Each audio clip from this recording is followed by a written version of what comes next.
رب العالمين والصلاة والسلام على سيد الأنبياء والمرسلين وعلى آله وأصحابه وأتباعه وعلى كل أمته أجمعين. أما بعد، فقد قال الله تعالى في محكم تنزيله: أعوذ بالله من الشيطان الرجيم. بسم الله الرحمن الرحيم. وتواصوا بالحق وتواصوا بالصبر. صدق الله المولانا العظيم. قال رسول الله صلى الله عليه وسلم: إن الشقي من شقي في بطن أمه، السعيد من وعظ بغيره. أو كما قال عليه السلام. صدق رسول الله صلى الله عليه وسلم. எல்லா புகழும் அல்லாஹ் ஜல்ல சுப்ஹானஹு தஆலா ஒருவனுக்கே உரித்தானது. அவன் ஸலாத்தும் ஸலாமும் அண்ணல் நபி பெருமானார் முஹம்மது ரசூலுல்லாஹி ஸல்லல்லாஹு அலைஹி வஸல்லம் அவர்களின் மீதும், அன்னலாரின் குடும்பத்தார்கள், சங்கைக்குரிய சஹாபா பெருமக்கள், தாபீன்கள், தபஅ தாபீன்கள், நல்லோர்கள், வலிமார்கள், மேலும் அல்லாஹ் ரசூலை இறுதி நாள் வரை ஈமான் கொண்டு வாழவிருக்கின்ற அனைத்து முஸ்லிம்களின் மீதும், குறிப்பாக புனிதமான ஜும்ஆவின் தினத்தில் அல்லாஹ்வின் அருள்மறை வசனங்களையும் அருமை நாயகம் ஸல்லல்லாஹு அலைஹி வஸல்லம் அவர்களுடைய ஹதீஸ் ஷரீஃப்களையும், நாதாக்கள் நல்லோர்களுடைய வரலாற்று வாழ்வியல் வழிமுறைகளையும் பேசுவதற்கும் கேட்பதற்கும் வாய்ப்பளிக்கப்பட்டிருக்கிற நம் எல்லோரின் மீதும் அல்லாஹ்வின் வற்றா பேரருள் என்றென்றும் உண்டாவதாக. ஆமீன் என்று துஆ செய்து தொடங்குவோம். அல்லாஹ் ஜல்ல சுப்ஹானஹு தஆலா மனித வாழ்க்கையில் அவனுக்கு பெரும் பாக்கியமானவைகள் என்று ஒரு சிலதை குறிப்பிடுகிற வகையிலே, பிறரிடமிருந்து வருகிற நல்ல சொற்களும் அவன் வாழ்க்கையில் பிறர்க்கரிய பேரும் பெரும் பாக்கியமும் ஆகும் என்று அல்லாஹ்வும் ரசூலும் சொல்லித் தருகிறார். மனிதன் தனியாக வாழ்வது என்பது அவனுக்கு பெரிய கஷ்டமான காரியம் அல்ல. ஆனால் ஒரு மனிதன் பெற்றோர்களுக்கு பிள்ளையாக,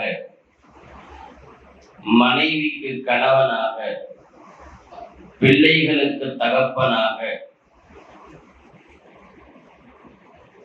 முதலாளிக்கு சரியான தொழிலாளியாக அல்லது தொழிலாளிக்கு சரியான முதலாளியாக, சமூகத்தில் ஒரு அங்கமாக, தலைவனாக, இப்படி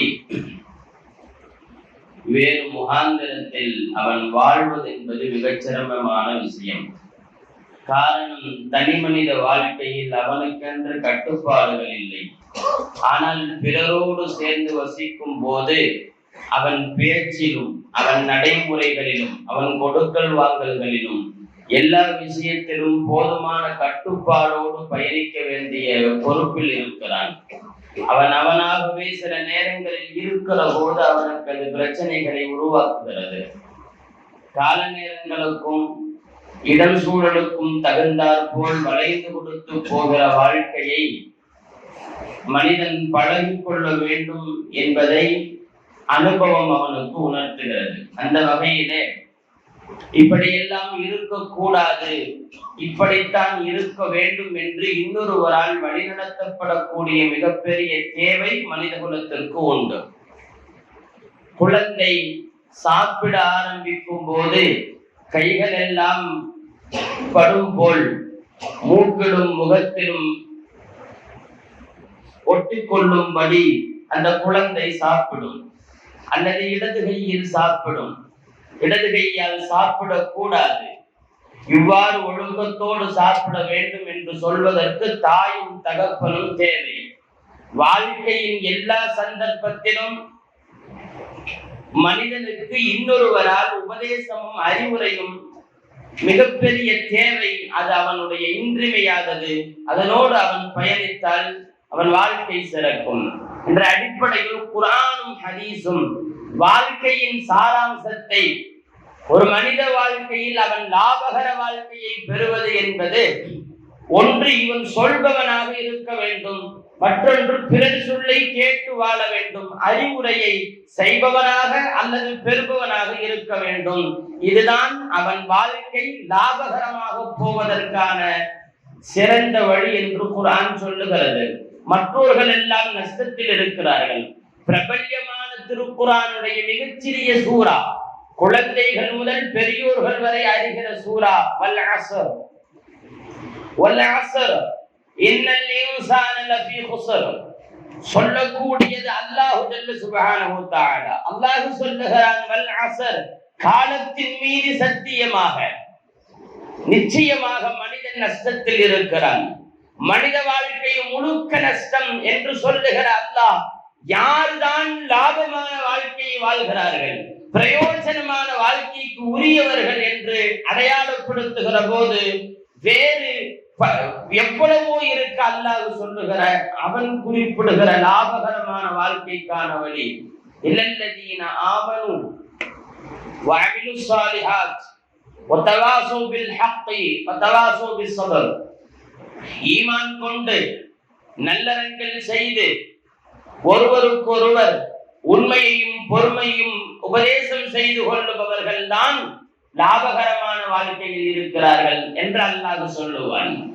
வாழ்க்கையில் மனிதன் தன்னுடைய வாழ்க்கையை சரியாக வாழ்கிறான் என்பதற்கான அடையாளம் பிறர் சொல்லும் நல்லதை எடுத்து வாழ்கிறான் என்பதுதான். உபதேசமும் அறிவுரையும் மனித வாழ்க்கையில் இன்றியமையாதது. ஏதேனும் ஒரு புறத்தில் எங்கிருந்தாவது நமக்கான உபதேசங்கள் வந்து சேரலாம், அதை உள்வாங்குபவன் சீதேவி என்கிறார்கள் பெருமான் ஸல்லல்லாஹு அலைஹி வஸல்லம். பிரபல்யமான மிகச்சிறந்த ஹதீஸ் ஒன்று, அஸ்ஸஈது மன் உலிம பிகைரிஹி. சீதேவி யார், பாக்கியசாலி யார் என்று நபி ஸல்லல்லாஹு அலைஹி வஸல்லம் சொல்லுகிற போது, அஸ்ஸஈது மன் உலிம பிகைரிஹி, வாழ்க்கையில் பெரும் பாக்கியசாலி, வாழ்க்கையில் பெரிய அதிர்ஷ்டசாலி யார் தெரியுமா? மன் உலிம பிகைரிஹி, பிறரிடமிருந்து உபதேசம் பெற்று வாழ்பவன் தான் என்கிறார்கள் பெருமான் ஸல்லல்லாஹு அலைஹி வஸல்லம். எனவே பாக்கியமான வாழ்க்கை, லாபகரமான வாழ்க்கை பிறரிடமிருந்து வருகிற உபதேசத்தை ஏற்று வாழ்வதில் இருக்கிறது என்பதை குர்ஆன் சொல்லுகிறது, பூமான் நபி ஸல்லல்லாஹு அலைஹி வஸல்லம் சொல்லுகிறார்கள். இந்த ஹதீஸின் ஆரம்பத்தில் இன்னொரு வார்த்தையும் உண்டு, இன்ன ஷகிய மன் ஷகிய ஃபீ பத்னி உம்மிஹி. மூதேவி என்பவன் துர்பாக்கியசாலி, வாழ்க்கையில் அதிர்ஷ்டம் இல்லாதவன் என்பவன் அவன் தாயின் கருவறையிலேயே முடிவு செய்யப்படுகிறான். தாய் சுமக்கும் போதே அந்த குழந்தை சிறந்த வாழ்வு வாழுமா அல்லது மனிதர்களுக்கு உபத்திரியமாக இருக்குமா? அவன் சீதேவியா மூதேவியா, துர்பாக்கியசாலியா நற்பாக்கியசாலியா என்பதை அல்லாஹ் தாயின் வயிற்றிலேயே முடிவு செய்து விடுகிறான். தாயின் வயிற்றிலேயே மலக்குகள் எழுதியும் விடுகிறார்கள். அப்படி இருக்க ஸல்லல்லாஹு அலைஹி வஸல்லம் சொல்லுகிற இந்த ஹதீஸை நாம் கூர்ந்து கவனிக்க வேண்டும். மூதேவி என்பவன், துர்பாக்கியசாலி என்பவன் தாயின் வயிற்றில் முடிவு செய்யப்படுகிறான். சீதேவி என்பவன் நற்பாக்கியசாலி, ஸஈத் மன் உலிம பிகைரிஹி, பிறரால் உபதேசம் பெறுபவன் சீதேவி என்கிறார் நபி ஸல்லல்லாஹு அலைஹி வஸல்லம். என்னதான் வாழ்க்கையில் பல தவறுகளுக்கு நாம் ஆட்பட்டிருந்தாலும் பிறர் சொல்லுகிற நல்லதை எடுத்து வாழ்கிற போது அது நம்முடைய வாழ்க்கையை பெரிய திருப்பு முனைக்கு உள்ளாக்கக்கூடும். அதனால் நபிகள் நாயகம் ஸல்லல்லாஹு அலைஹி வஸல்லம் நற்பாக்கியசாலி என்று பிறரின் உபதேசத்தை ஏற்பவரை அடையாளம் காட்டுகிறார். வாழ்க்கையில பல சந்தர்ப்பங்கள்ல நம்மளை உந்து சக்தியாக கொண்டு போவது பிறரின் வார்த்தை தான். நாமெல்லாம் இன்னைக்கு நாம எப்படி இருப்போம்னு தெரியல, நாளைக்கு எப்படி இருப்போம், வாழ்க்கை ஒரே கசப்பா போகுது, வாழ்க்கை எப்படி இருக்கும்னு போயெல்லாம் இன்றைக்கு பல்வேறு விதமாக நடக்கிறோம். ஜோதிடம் பார்க்கிறோம், யாராவது தீர்க்க கவனித்து சொன்னால் அவர் வார்த்தையை கவனிக்கிறோம். எதிர்காலத்தை பற்றி ஒன்று ரெண்டு எவனாவது பேசினால் அவர் வாயையே உற்று கவனிக்கிறோம். காசு கொடுத்து கேட்கிறோம். எங்காவது போகிறோம், ஏதாவது பாதிப்பு என்றால் யாருக்கிருந்தாவது வழி வராதா என்று நினைக்கிறோம். ஒண்ணு வந்த பிரச்சனைக்கு என்ன விஷயம், என்ன நடந்திருக்குது, நீ வர்ற காலம் எப்படி இருக்கும் என்பதை தீர்க்க யோசித்து முடிவை நாம் எங்கெங்கோ தேடுகிறோம். நபிகள் நாயகம் ஸல்லல்லாஹு அலைஹி வஸல்லம் சொன்னார்கள், ஜோதிடம் இல்லை, பிறரிடத்திலே போய் கேட்பது இல்லை, பறவையை பார்த்து சகலம் என்பதை எடுத்துக் கொள்வதில்லை என்று சொல்லிவிட்டு நபி ஸல்லல்லாஹு அலைஹி வஸல்லம் சொல்லுவார்கள், அஜபனி அல் ஃபஅல், ஆனால் எனக்கு ஃபஅல் மாத்திரம் ஆச்சரியம் அளிக்கிறது என்று சொன்னார்கள். ஃபஅல் இன்னைக்கு நாம பிரபல்யமா சொல்றோம் இல்லையா, பால் கிதாபு பார்க்கிறதுன்னு, அது அந்த வார்த்தையிலிருந்து மருவி வந்ததுதான் ஃபஅல். ஃபஅல் அப்படிங்கிற வார்த்தை சஹாபாக்களே கேட்கிறார்கள். மூட நம்பிக்கையை, ஜோதிடத்தை, பறவை சகனம் பார்ப்பதை, இதையெல்லாம் ஒழித்து பேசுகிற எம்பெருமான் ஸல்லல்லாஹு அலைஹி வஸல்லம் ஃபஅலை மட்டும் வரவேற்று பேசுகிறார்கள். ஃபஅல்னா என்ன? நாம முடிவு செய்யற யாராவது ஒருத்தர் உட்கார்ந்து ஒரு பெரிய இடத்துல ஒரு பெரிய ஆளு அவர் உட்கார்ந்து எதையாவது போட்டு பார்த்து உங்களுக்கு இதுதான் பிரச்சனை, இந்த இடத்துல இந்த மரத்துக்கு பக்கத்துல ஒரு வீடு, உங்க உறவுல ஒருத்தர் தான் உங்களுக்கு என்னமோ வச்சிருக்கிறாங்கிற மாதிரி எல்லாம் யூகித்து சொல்வதல்ல ஃபஅல். உமர் நபி ஸல்லல்லாஹு அலைஹி வஸல்லம் சொல்கிறார்கள். சஹாபாக்கள் கேட்டார்கள், மல் ஃபஅல் யா ரசூலல்லாஹ், ஃபஅல் என்றால் என்ன? நபி ஸல்லல்லாஹு அலைஹி வஸல்லம் சொன்னார்கள், அல் கலிமத்து தய்யிபா, நல்ல வார்த்தை. நல்ல வார்த்தை எனக்கு ஆச்சரியம் அளிக்கிறது. நீங்கள் துவண்டு போன ஒருவரை, வாழ்க்கையில் நிராசை அடைந்த ஒருவரை, அவரை தூக்கி நிறுத்துவதற்கான ஒரே சாதனம் நல்ல வார்த்தை தான். என்ன ஆயிடுச்சுன்னு உட்காந்துட்ட, வா பார்த்துக்கலாம் என்று ஒற்றை வார்த்தை யாரோ ஒருவரின் வாயிலிருந்து வந்தால் கூட அவர் வாழ்க்கையை முன்னேற்றவிடும்.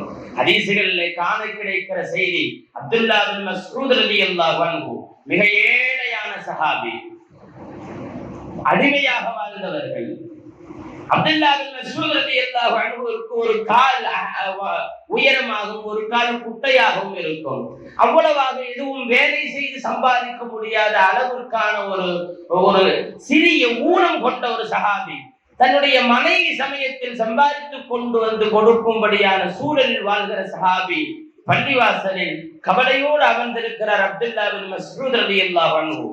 நபிகள் நாயகம் ஸல்லல்லாஹு அலைஹி வஸல்லம் கடந்து போகிற போது என்னெல்லாம் விசாரிக்கல, ஒரு வார்த்தை தான் அவரை எப்படி ஆக்குச்சு தெரியுமா?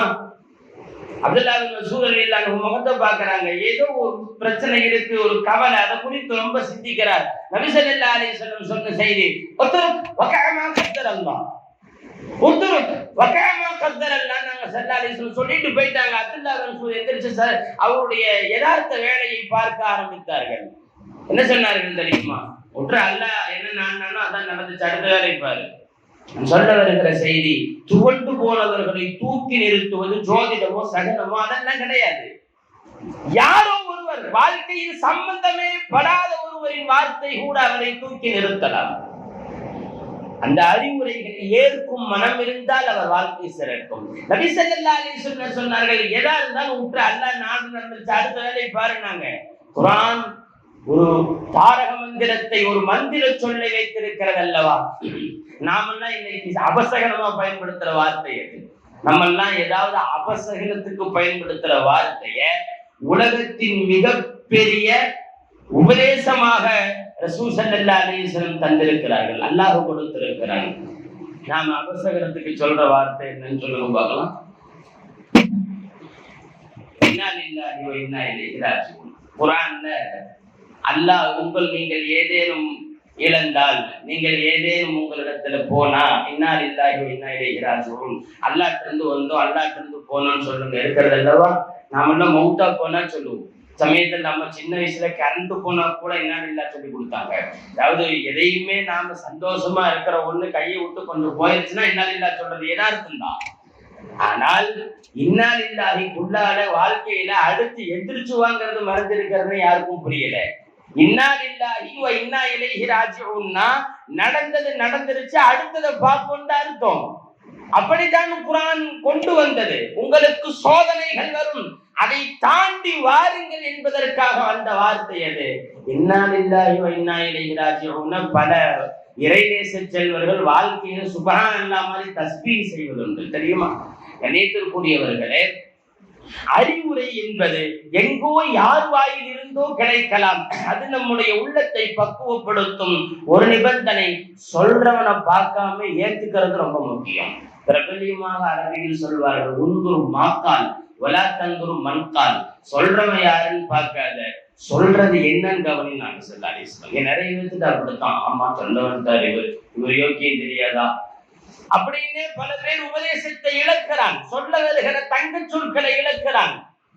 நபி ஸல்லல்லாஹு அலைஹி வஸல்லம் சொல்லுகிற செய்தி, பிறர் வாயிலிருந்து உபதேசத்தை எடுப்பவன் சீதேவி. பெரியோர்கள் சொல்லித் தருகிற செய்தி, உந்தரும் மாக்கால் வலா தந்துரு மண்கால். சொல்பவன் யார் என்று பாராதே, சொல்லும் சொற்களை கவனி. அப்படி கவனித்தால் போதும், வாழ்க்கையில அவனுக்கு தேவையானது எங்கோ யார் வாயில் இருந்தோ எப்பொழுதோ கிடைக்கும். நிறைய பேர் அனுபவமாக அல்லது சுய அனுபவமாக நாமே நினைப்போம் அல்லவா, ஜும்மால உட்காரும் போது நமக்கு ஓடிட்டு இருக்கிற பிரச்சனைக்கு பதில் சொல்ற மாதிரியே இருக்குதே என்று நினைக்க கூடும். காரணம் என்ன தெரியுமா? குர்ஆன் ஏற்படுத்துகிற அற்புதம். குர்ஆனுக்கு நிறைய பேர் உண்டு.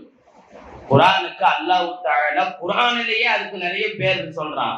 அதுல இன்னொரு பேர் ஒண்ணு, திக்ர், உலகத்திற்கே உபதேசம் என்று சொல்லுகிறான். குர்ஆன் அழகாக கேட்கும், ஃபைன தத்ஹபூன், எங்கே செல்கிறீர்கள்? இன் ஹுவ இல்லா திக்ருன் லில் ஆலமீன். இதோ இந்த குர்ஆன் உலகத்துக்கெல்லாம் உபதேசமாகி விட்டது. கையில கிடைச்சிருக்க பொக்கிஷத்தை விட்டுட்டு எங்க போய் நிக்கிற என்று அல்லாஹ் கேட்பான். ஃபைன தத்ஹபூன் இன் ஹுவ இல்லா திக்ருன் லில் ஆலமீன். குர்ஆன் உலகத்தார் அனைவருக்கும் நல்லுபதேசம், எங்கே செல்கிறீர்கள் என்று கேட்கிறான் அல்லாஹ். பிரச்சனையா? இங்க வா, எல்லாத்துக்கும் தீர்வு இருக்கிறது என்கிறது குர்ஆன். எனவே குர்ஆனுக்கு பெயரே உபதேசம் தான். நல்லுபதேசத்தை செய்ய வேண்டும், ஏற்க வேண்டும். நல்ல வாழ்க்கை வாழ்பவனுக்கான அறிகுறி அது. எங்காவது யாரிடத்தில் இருந்தாவது நற்செய்தியில் நல்ல சொற்கள் வருகிறது என்றால் எடுத்துக்கொள்ளுங்கள் என்கிறார்கள் நபி ஸல்லல்லாஹு அலைஹி வஸல்லம். அதன் அடிப்படையில இன்னைக்கு நிறைய பேரு அடுத்த வாயில் இருந்தெல்லாம் தேடுறதில்லை. அப்படியே போனுக்குள்ள போய் டைப் பண்ணாலோ அல்லது வாய்ஸ் போட்டாலோ கூகுள்னு ஒருத்தர் இருக்கிறார், அவர் எல்லாருக்கும் பெரியார். வாழ்க்கையில பல சாதனைகள் புரிந்து பல அனுபவங்களை உள்வத்திருக்கிற கண்ணுக்கே தெரியாத ஒரு மிகப்பெரிய ஒரு சாதனையாளர் கூகுள். அவர்கிட்ட எல்லா பிரச்சனைக்கும் சொல்யூஷன் கேட்கறது. ஏதாவது அம்மா திட்டிருச்சு, அத்தா திட்டிருச்சுங்களேன், அம்மா திட்டினா ஸ்பைக்கிங் ஸ்டேட்டஸ் அப்படின்னு போட்டாவே வந்து அம்மாட்ட திட்டு வாங்குறவன்லாம் அதுல எடுத்து இன்ஸ்டாகிராம்ல போடுறான். உனக்கு ஒரு புள்ளி விவரம் தெரியுமா? இன்ஸ்டாகிராம் ரீல்ஸ்ல அதிகமாக வைக்கப்படுவதும் தேடப்படுவதும் உபதேசங்களுக்கான ஸ்டேட்டஸ் தான். எல்லாருக்கும் கணவன் மனைவியா, கணவனுக்கு என்ன சொல்லலாம் மனைவி தேடுது, மனைவிக்கு என்ன சொல்லலாம் கணவர் தேடுறாரு. இந்த அம்மா அவரை திட்டு ஸ்டேட்டஸ் வச்சுன்னா அவர் அதுக்கு பதில் சொல்லி உன்னை தேடி பிடிச்சு போடுறாரு. எல்லாருமே ஆளாளுக்கான உபதேசங்களை ஆங்காங்கே இருந்து எடுக்கிறார்கள். உபதேசங்கள் இன்னைக்கு மானங்கன்யா வருது, எங்க தேடினாலும் வருது. எவன் சொன்னானே தெரியல, எடுத்து பரப்புறாங்க பாரு அப்படின்னு காட்டுறது உண்டு. சண்டை போட்டு உக்காந்து இருக்கும் போது மனைவி ஏதாவது கொஞ்சம் எச்சு பேசிடுச்சுன்னா எடுத்து இன்ஸ்டாகிராம்ல பார்த்தியா அப்படிங்கிறது. யாரு சொன்னா, எவன் சொன்னா, அவன் எல்லாம் வாழ்ந்தானா கூட நமக்கு தெரியாது. கண்ணியத்திற்குரியவர்களே, உபதேசங்களை ஒரு காலத்தில் ஏற்காதது இருந்தது. இன்றைக்கு உபதேசம் என்ற பெயரில் எதையோ எடுக்கிறோம் அல்லவா? ஒன்று மாத்திரம் உண்மை, சமயங்கள்ல சில பேர் வளருவதற்கு காரணமாக காசு கொடுத்து உபதேசம் வாங்கிக் கொள்கிறார்கள். பர்சனாலிட்டி டெவலப்மெண்ட்னு ஒண்ணு இருக்கு. இந்த தமிழ்நாட்டினுடைய பத்திரிகைகள்ல சிறந்த ஒரு கொஞ்சம் பேர் வாங்கின பத்திரிகை, ஆனா நமக்கு மட்டும் ஆப்போசிட்டா இருக்கும்.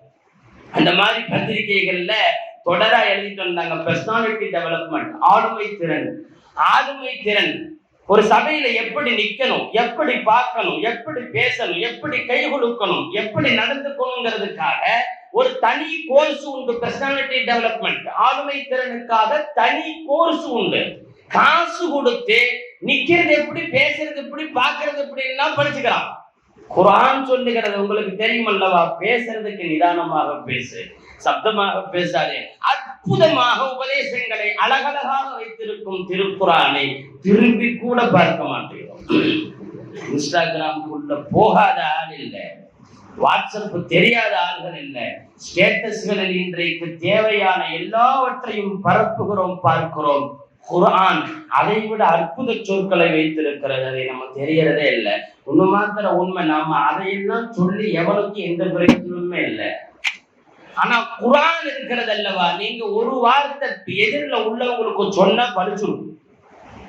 மதீனாவுக்குள்ள நபி ஸல்லல்லாஹு அலைஹி வஸல்லம் போவதற்கு முன்பே சில சஹாபாக்கள் போய் பிரச்சாரம் செய்து கொண்டிருக்கிற போது யாராவது நல்லது செஞ்சா தடுக்கிறதுக்குனே 4 பேர் வருவாங்க இல்லையா, ஊருக்குள்ள புதுசா என்னமோ சொல்லிட்டு இருக்கிறாருன்னு சொல்லி முஸஅப் ரலியல்லாஹு அன்ஹுவை கிளப்பி விட்டு ஒரு சில சஹாபாக்கள், அந்த ஊர்க்காரங்க சில பேர் ஆதரவா இருந்தாங்க.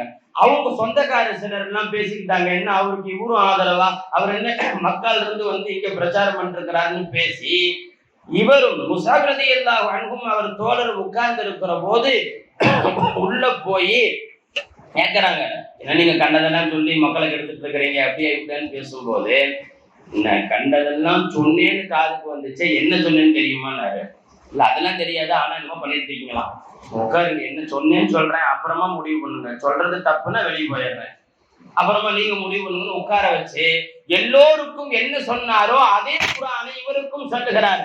எந்திரிச்சு வெளியே வந்த மனுஷன் சொன்னாரு, அவங்க பக்கம் போகாதீங்க, என்னமோ நல்லது மாதிரி தெரிவித்தார். உடனே கெடுத்துட்டாங்களா அப்படின்ட்டு கூட இருந்த இன்னொருத்தரும் போனாரு, என்ன உங்களை தடுக்கலன்னு ஆரம்பிச்சா அவரையும் சேர்த்து கெடுக்கிறீங்களே அப்படின்னு நீங்களும் உட்காருங்க, என்ன சொன்னேன்னு கேளுங்க, அப்புறமா முடிவு பண்ணுங்கன்னு உட்கார வச்சு பேசிய போது அவரும் மாறிவிட்டார்.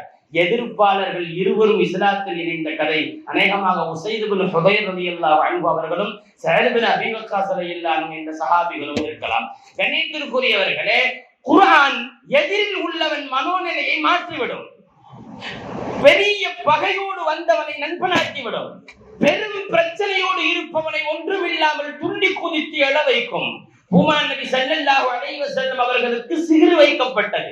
லபீத் என்ற யூதன் நபிகள் நாயகத்திடத்தில் வேலை செய்த யூத சிறுவரிடத்திலே ரசூலுல்லாஹின் சீப்பை கொண்டு வந்து அதிலிருந்து அவர்களுடைய முடிகளை எடுத்து அவர்களுக்கு சூது செய்து சூனியம் செய்து வைத்தான்.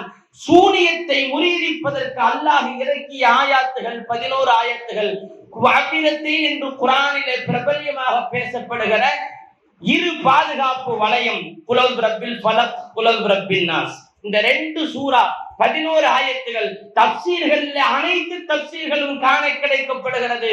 சூனியம் செய்யப்பட்ட போது நபி ஸல்லல்லாஹு அலைஹி வஸல்லம் ரொம்பவும் சிரத்தையை உணர்ந்தார்கள், மலையை தாங்கிக் கொண்டிருப்பது போல் உணர்ந்தார்கள். தங்களால் தங்கள் குடும்ப வாழ்க்கையில் எதிலும் ஈடுபட முடியவில்லை. 11 ஆயத்துகள் ஒவ்வொன்றாக ஓதுகிற போது ஒவ்வொரு முடிச்சுகளாக அவிழ்ந்து நபி ஸல்லல்லாஹு அலைஹி வஸல்லம் எழுந்து நின்ற காட்சியை விவரிக்கிறார்கள். கஅன்னஹு நஷாத்துன் ஃபில் உக்கால் சண்டையில் மல்யுத்த வீரர்கள் எப்படி உற்சாகமாக நிற்பார்களோ அதுபோல் எழுந்து நின்றார்கள் எம்பெருமான் ஸல்லல்லாஹு அலைஹி வஸல்லம் என்று சொல்லுகிறார்கள். நான் சொல்ல வருகிற செய்தி, கடும் பிரச்சனையில் இருக்கும் உங்களை ஒரு மல்யுத்த வீரனை போல் ஒரு மிகப்பெரிய உற்சாகமாக மாற்றக்கூடிய வலிமை குர்ஆனுக்கு மட்டும் உண்டு. யார் யாரோ சொல்றாங்க, நம்ம போய் செல்கிறோம், அவர்களுடைய வரிகளை பரப்புகிறோம், பார்க்கிறோம். குர்ஆன் அற்புதமானது, நிறைய முறை சொல்லியதுண்டு. இமாம் ஸஅதி ரஹ்மத்துல்லாஹில ஒரு பஞ்சாயத்து வருது, இந்த குர்ஆன் ஓதி பார்க்கறத பத்தி ஒரு என்ன சொல்றாங்க, என்ன சொல்றான், அது என்ன ஓதி உசுன்னு ஊதுனால நல்லா இருக்குமா, எல்லாம் குருடா விடுற மாதிரி இருக்கேன்னு சொல்லி ஒரு மாதிரி சொல்லிட்டு தெரியுறான்னு உடனே ஸஅதி ரலியல்லாஹு ரஹ்மத்துல்லாஹ் கூட்டு வந்தாங்க. அவனை கூட்டு வந்தாங்க. அவன் கொஞ்சம் அப்படி இப்படி பேசினானா திருத்துமார்களுக்கு மரியாதை கொடுக்குறாரு. உள்ள வரும்போது அஸ்ஸலாமு அலைக்கும் மரியாதையா சொன்னான். ஒரு வரைக்கும் சொல்லாம எந்திரிச்சு இந்த அறிவு இருக்கு, அதை திங்கிற இதை திங்கிற அப்படியே இப்படின்னு அவனை சூடு ஏற்று விட்டவனே அவன் மாறி வச்சிருத்து நிறுத்திக்கிங்க, மரியாதை கொடுத்துட்டு இருக்கிறேன், மேல போச்சுன்னா வேற மாதிரி நான் மாறி இருக்கேன்னு சொல்லி அவனும் எதிர்த்து பேச ஆரம்பிச்சுட்டான். கடுமையா அவனை உசுப்பேற்றி விட்டுட்டு கொஞ்ச நேரம் கொடுத்து இருப்பா நாங்க பேசாம எதிர்த்து நல்லா வந்தவனை தியாக்கிட்டீங்களே உட்கார வச்சாங்க.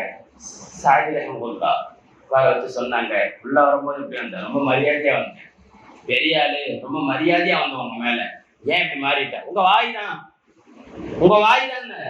உங்க வாயில வந்த வார்த்தை தான் நல்லா இருந்தவனை கோவப்படுத்திருச்சுன்னு சொன்னாரு. சஅத் ரஹ்மத்துல்லாஹ் சொன்னாங்க, ஏப்பா சாதாரண மனிதன் என் வார்த்தை நல்லா இருந்த ஒன்ன மோசமா மாத்துதுன்னா அல்லாஹுவின் வார்த்தை மோசமான ஒருத்தரை நல்லா மாத்தாதான்னு சொன்ன உடனே ஒப்புக்கொண்டார் அந்த மனிதர். குர்ஆன் ஓதி ஊதினால் அது பலனளிக்கும் என்று சொன்னார். கண்ணியத்திற்குரியவர்களே, குர்ஆனை யார் யாரோ என்ன கண்ணோட்டத்தில் பார்க்கட்டும், ஒட்டுமொத்த குர்ஆனும் அல்லாஹ்வின் அருளானது. அதை நாம எடுக்கிற மாதிரி எடுத்தோம்னா சரியாயிடும்.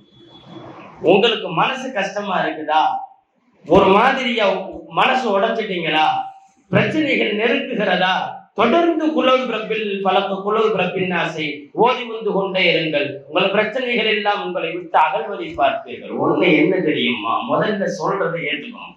இவன் என்ன சொல்றதா, இப்படி எல்லாம் இருக்கிறதா என்றால் உபதேசங்கள் பிரதிபலிக்காமல் போய்விடும். உபதேசம் யார் சொன்னாலும் எடுத்துக்கணும். உமர் ரலியல்லாஹு அன்ஹு பள்ளியாசலுக்கு முன்னாடி ஒருத்தன் வியாபாரம் செஞ்சுட்டு இருந்தான். மேல ஒரு மாதிரி நல்ல பொருளை வச்சு கீழே இருக்கிற பொருள் எல்லாம் ஒரு மாதிரி ஈரமான பேச்சம்பழத்தை வச்சு வித்துட்டு இருந்தான். மோசமான வியாபாரம். உமர் ரலியல்லாஹு அன்ஹு எல்லாம் பண்ணக்கூடாதுன்னு கண்டிச்சாங்க. அவன் தான் பின்னால உமர் ரலியல்லாஹு அன்ஹு குத்துனது. நல்ல உபதேசத்தை ஏற்க முடியாதது எங்க போய் விடும் தெரியுமா? யாராவது நல்லது சொல்லிட்டா எனக்கே சொல்ல வந்துட்டானா அவனுக்கு ஏறுற ஆத்திரம் கடைசியில கொலைகள் கூட கொண்டு வந்து விடும். உமர் ரலியல்லாஹு அன்ஹு ஒருத்தட்ட இதே மாதிரி ஏதோ உபதேசம் செஞ்சாங்க. அந்த உங்க வேலைக்கு பாருங்கன்னு போயிட்டான் உமர் ரலியல்லாஹு அன்ஹு. உமர் ரலியல்லாஹு அன்ஹு நினைச்சிருந்தா சீவி இருக்க முடியும். அப்படிப்பட்ட ஆள் தானே. மூசா அலைஹிஸ்ஸலாம் மாதிரி ரொம்ப வேகமான ஆளு. உமர் ரலியல்லாஹு அன்ஹு அந்த ஆள் அப்படி சொல்லிட்டு போனோன்னு அழுகுறாங்க.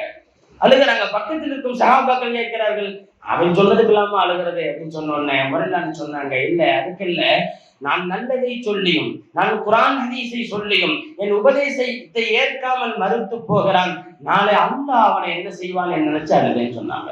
கண்ணியத்திற்குரியவர்களே, உபதேசத்தை சொல்லியும் குர்ஆனை சொல்லியும் ஹதீஸை சொல்லியும் செய்ய முடியலையேங்கிற வருத்தம் இருக்கலாமே தவிர அதையெல்லாம் செய்ய முடியாதுன்னு போயிட்டா பின்னால் அது ஒரு பெரிய விளைவை ஏற்படுத்தும் என்பதை உமர் ரலியல்லாஹு அன்ஹு உணர்த்துகிறார்கள். எனவே நாம் தொடர்ந்து கவனிக்க வேண்டும். குர்ஆனும் ஹதீஸும் நம் வாழ்க்கையை பண்படுத்த வந்தவைகள். இறுதியாக ஒரு விஷயத்தை ஞாபகப்படுத்தி முடிக்கிறேன். ஒரு காலத்துல எல்லாம் அஜர்த்துமார்கள்ட்ட எல்லாம் சொல்லி சொல்யூஷன் கேட்கக்கூடிய பழக்கம் இருந்தது. குழந்தைகள் கேட்பார்கள், பெரியோர்கள் கேட்பார்கள், எல்லா இடத்துலையும் அவங்க சொந்த கதையில சொல்றதில்லை, குர்ஆன் ஹதீஸ் சொல்லுவதை சொல்லுவார்கள் அல்லவா. இது விடுபட்டு போனதுடைய விளைவு என்ன தெரியுமா?